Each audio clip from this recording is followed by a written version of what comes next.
Argentina declaring 3 days of national mourning over Diego Maradona. We'll talk about that in sports shortly. But firstly, a sneak peek of what you can expect a bit later tonight on African Perspective. Anchor Aldrin Sapir joining me in studio. Aldrin, what's coming up? Well, coming up, I'll be having a conversation with investigative reporter from Zimbabwe, that is Hopewell Chinono, who has now been released on bail.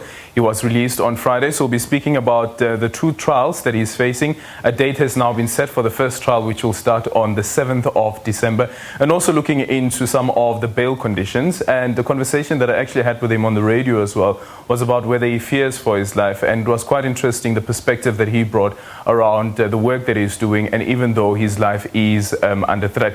Also, another conversation that we'll be bringing is an interview that one of our reporters, Sarah Kimani, had with the CDC director, John Ngangasong, looking at the second wave of the coronavirus and whether or not African states are ready for any eventuality should we move into a second wave of COVID-19. All right, very interesting. I mean, the early predictions were that Africa would become the epicenter. It seems we've avoided some of the worst cases, but let's see what happens and how much reporting is happening as well.